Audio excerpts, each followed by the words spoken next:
A dealer told a farmer his old tractor would destroy him, said it 5 times over 20 years. But here's the thing. When the smoke cleared and the dust settled, only one of them was left standing, and it wasn't the one you'd expect. June 1975. Paul Mitchell walks into a John Deere dealership in Franklin County, Iowa. He's 42 years old, farming 360 acres, and he needs hydraulic hoses for his 1961 Farmall 560. $37. That's all he's spending. But the dealer, Steve Carlson, sees something else. He sees opportunity. He sees commission. He sees a farmer who needs saving from himself. Steve leans across the counter, shaking his head like a doctor delivering bad news. Paul, how long are you going to keep pouring money into that tractor? His voice carries the weight of authority, the certainty of a man who knows the game. That Farmall is going to cost you your farm. Paul does the math in his head, the way farmers do. $37 for hoses versus what Steve's really selling. Because Steve isn't just selling concern, he's got a demo John Deere 4430 out back. 3 years old, 1,200 hours on the clock. Price tag, $16,500. Trade-in for Paul's Farmall, $4,000. Finance the difference, $12,500 over 5 years at 9%. Monthly payment, $260. Sounds reasonable until you run the full numbers. Paul does. $260 per month, 12 months per year, 5 years. That's $1,526 total. The interest alone, $3,100, is worth more than his entire tractor. But Steve's still talking, painting pictures of breakdowns in the field, crops lost to timing, disaster waiting around every corner. I've seen it happen, Steve says, and his voice drops to that practiced tone of concern that dealers perfect over years. That old Farmall is going to break down at the worst possible time. Paul pays for his hoses, walks out, doesn't bite, but Steve's words follow him home, echoing in the cab of his pickup truck. 2 years pass, March 1977. Paul's back in the dealership, this time for a fuel filter. Steve sees him coming and launches into his pitch before Paul can even reach the counter. He's got a brand new John Deere 4440, 89 horsepower, SoundGuard cab, power shift transmission, the works, $24,000. With Paul's Farmall as trade, now generously valued at $4,500, financing $19,500 at 10% over 7 years. Monthly payment, $292. Steve's doing that thing dealers do, breaking down the unthinkable into digestible pieces.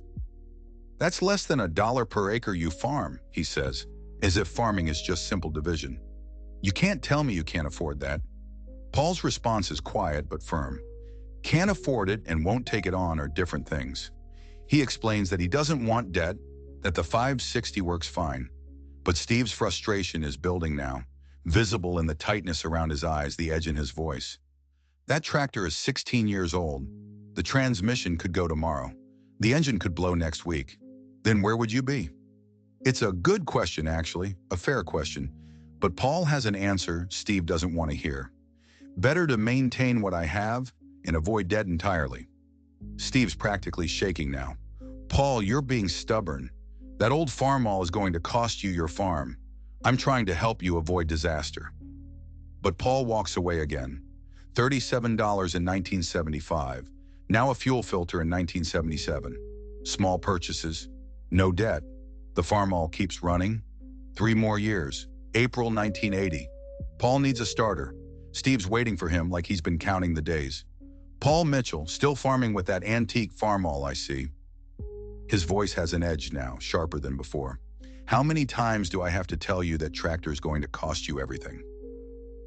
Here's where the story shifts, because it's 1980 now, and the world looks different.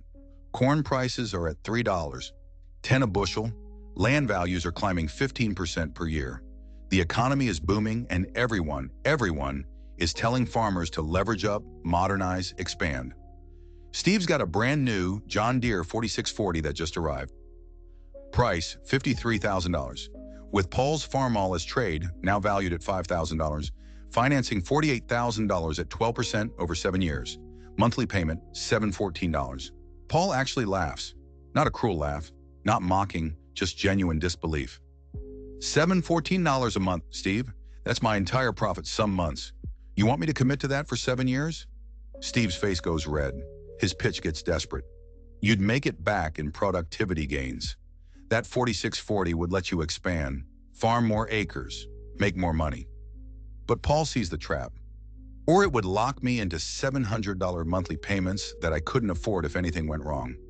Steve's final words before Paul leaves. Fine, keep your old Farmall, but when it breaks down and costs you your crop, don't come crying to me. That's 3 times now. 3 times Steve predicted disaster. 3 times Paul said no. But the real story, the twist you're not expecting, is just beginning to take shape. Because what Paul doesn't know, what nobody knows in 1980, is that the greatest farm crisis in modern American history is coming. It's already on the horizon, gathering like a storm that everyone's too busy to notice. September 1983. Paul's back for oil filters. The dealership is quieter now. That boom everyone was riding, it's over. Corn prices have collapsed. Land values are falling. Interest rates have spiked to 15%, 18%, 20% in some cases. And Steve looks different. Stressed, desperate. His tone has changed completely. Paul, I need to move some inventory. Need, not want. That's the key word. I've got a 1980 4440 that's been sitting for 6 months. I can let you have it for $28,000. Your 560 is trade, $3,000. Finance $25,000 at 15% over 5 years, $593 a month. The used tractor cost more per month than the new one did 3 years earlier. That's how bad things have gotten. Paul points it out. Steve, your rates went up. Banks raised them. Nothing I can do about that. Steve's voice is hollow now, stripped of the confidence that used to fill it. But Paul, this is still a good deal. That 560 has to be close to death by now. It's 22 years old. Still runs fine, Paul says. Just put a rebuilt injector pump in it last month. Cost me $180. It'll run another 10 years. Steve's response is just 2 words, but they carry the weight of a man watching his world collapse. You're insane. 4 years pass. June 1987. Paul needs a water pump. The dealership looks rough now. Inventory is sparse. Display tractors are gone. Steve looks older, thinner, like a man who's aged a decade in 4 years. Paul, you still running that Farmall? Steve's voice is weary, all the fight drained out. How old is it now? 26 years. Steve just shakes his head, slow and sad. I don't understand you. I really don't. You could have had a modern tractor, could have been farming efficiently. Instead, you're nursing along equipment from the Kennedy administration. Paul's response cuts deeper than any insult could. And I have no debt, no payments, no bank to answer to. How's the dealership doing, Steve? Steve's face tightens. We're surviving, barely. Lost a lot of customers in the crisis, but we'll come back. He doesn't sound convinced. Paul pays for his water pump in silence. That's 5 times now. 5 times over 12 years that Steve warned Paul his Farmall would cost him everything. 5 times Paul said no. And here's where the story takes its darkest turn. March 1995, 8 years later. Paul drives to the dealership for a part. But the dealership isn't there anymore. There's just a sign on the locked door.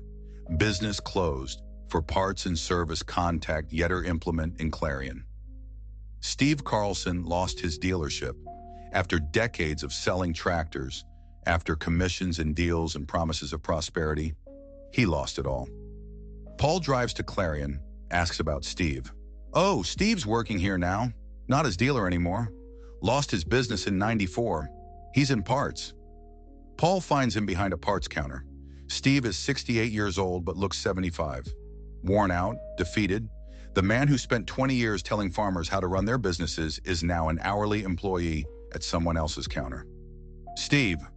Paul says the name gently, without triumph, without gloating. Steve looks up. Recognition flashes across his face. Paul Mitchell. Let me guess. You need a part for that damn Farmall. Clutch disc for the 560. Steve pulls up the part on the computer, and there's a long silence between them. The kind of silence that holds 20 years of history, of warnings ignored, of predictions that went spectacularly wrong.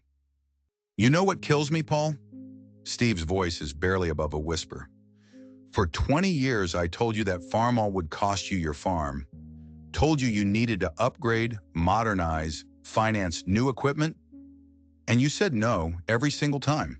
Paul nods. I remember. I was so sure I was right, Steve continues, and his eyes are distant now, looking at something Paul can't see. So certain that you were making a mistake. But here we are. You still have your farm, still have your old Farmall, and I lost my dealership.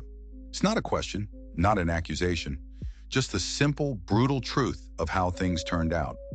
Paul pays for his clutch disc, installs it himself over the weekend.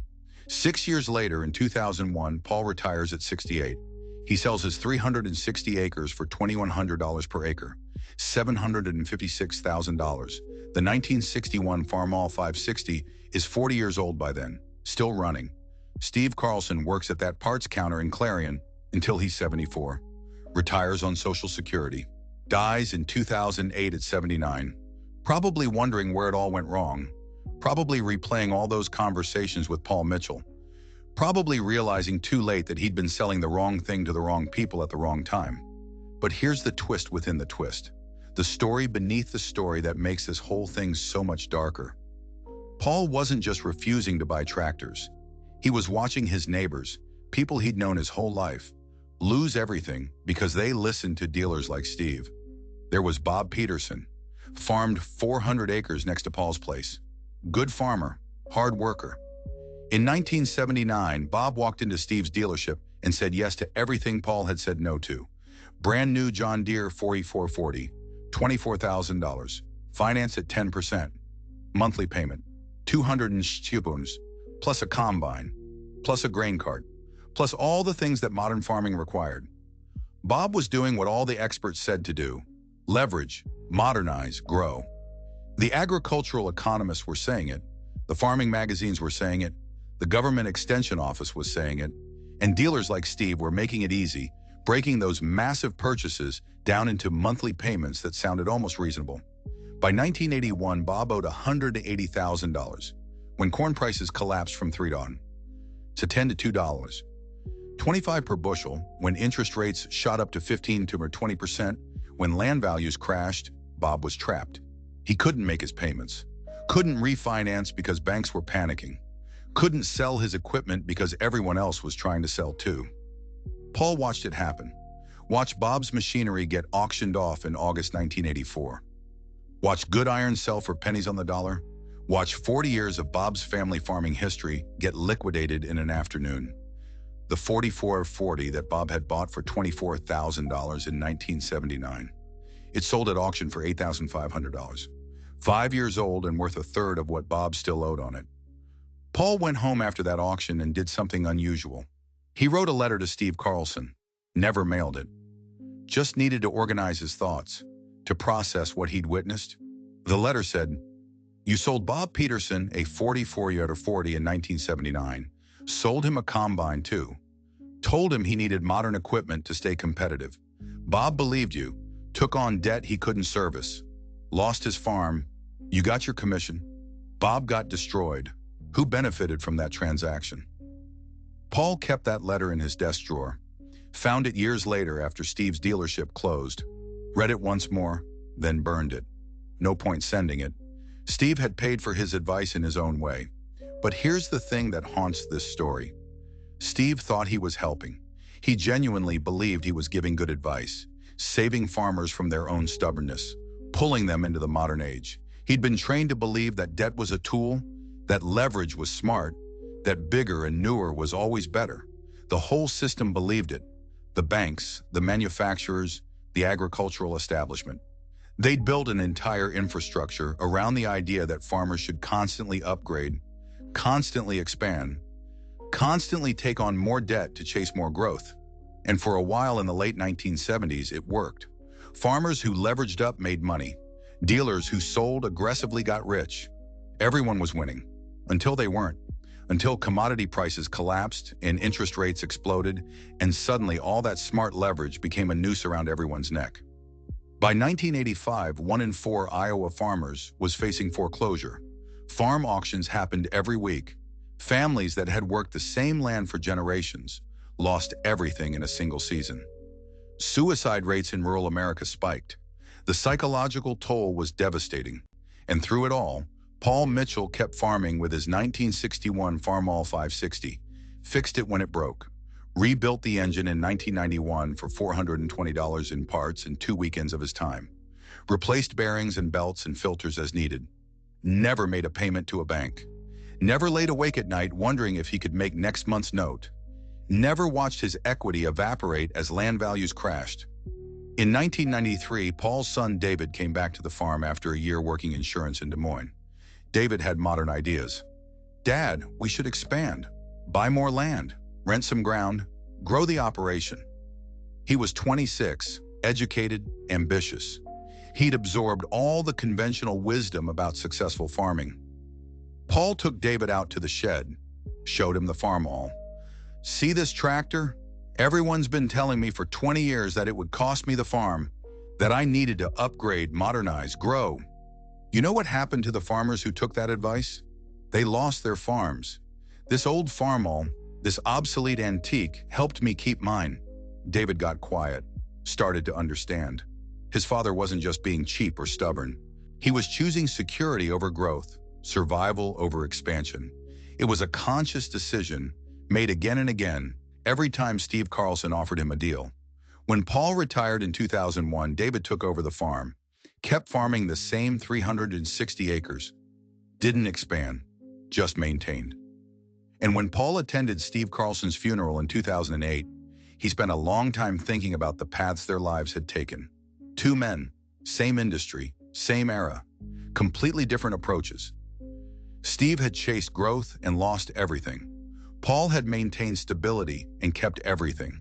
But Paul didn't feel superior, didn't feel like he'd beaten Steve, just felt sad that the system had taught Steve the wrong lessons, had rewarded him for selling debt in the 1970s, then punished him for it in the 1980s.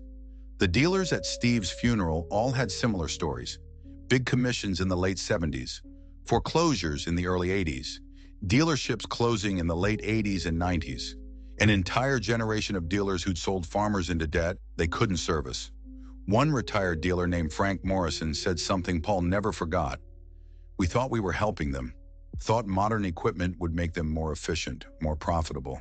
Didn't understand we were loading them with fixed costs they couldn't sustain when prices fell."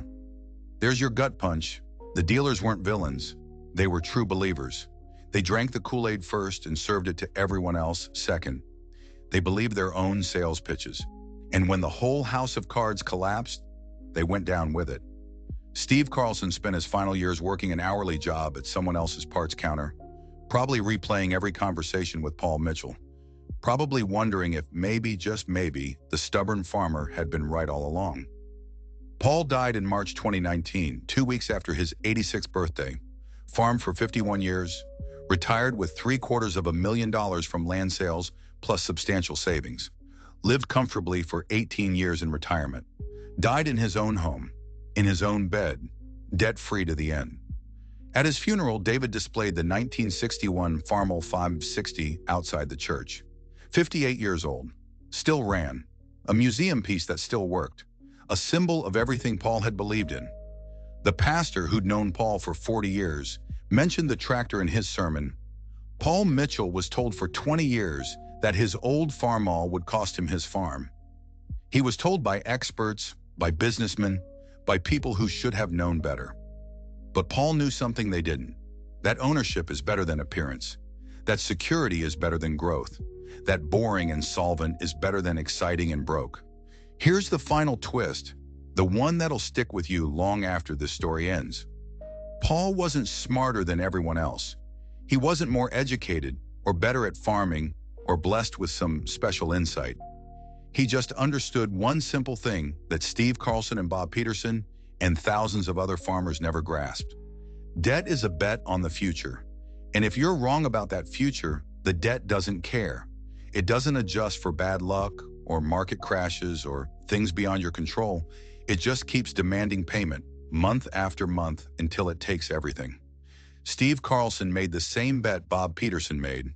He bet that farmers would always need new equipment, that the boom would continue, that growth was inevitable. He built his entire business model around that assumption. When the assumption proved false, his business died. Paul made a different bet. He bet on himself, on his ability to maintain and repair and adapt, on stability over growth. In boring, careful, debt-free, Paul outlasted them all. The dealer said that old Farmall would cost the farm. Said it 5 times over 20 years, 1975, 1977, 1980, 1983, 1987. Each time Paul said no. 20 years later, Paul still had the Farmall and the farm. The dealer lost his business and died working a parts counter. One man chased growth and got destruction. One man chose security and got survival. So here's the question I'll leave you with. Which man's story sounds more like yours? Are you Steve Carlson, convinced that the next upgrade, the next expansion, the next loan will be the one that changes everything? Or are you Paul Mitchell, grinding away with what you've got, saying no to debt, choosing boring stability over exciting risk? Because here's the uncomfortable truth. Most people think they're Paul, but they're actually Steve. They think they're being smart and strategic, but they're really just loading up on debt and hoping the future works out. And sometimes it does. But when it doesn't, when markets crash and interest rates spike and the boom ends, the difference between Paul and Steve becomes the difference between keeping everything and losing everything. The Farmall is still running, by the way. David kept it after Paul died. Still fires right up. 65 years old now. Outlasted the dealer who said it would fail. Outlasted the boom that was supposed to make it obsolete. Outlasted everyone who said Paul was making a mistake. That tractor is proof that sometimes the experts are wrong, that sometimes the safe bet is the smart bet, that sometimes no is the most powerful word you can say. If you enjoyed this story, if it made you think about your own relationship with debt and risk and security, don't forget to subscribe. Hit that notification bell. Because stories like this, stories about real people making hard choices with real consequences, these are the stories that matter. These are the stories that teach us something about money and farming and life. Paul Mitchell never got famous, never wrote a book, never gave a TED Talk. He just farmed his 360 acres with his old Farmall and said no to debt for 20 years. And in the end, that was enough. That was more than enough. That was everything.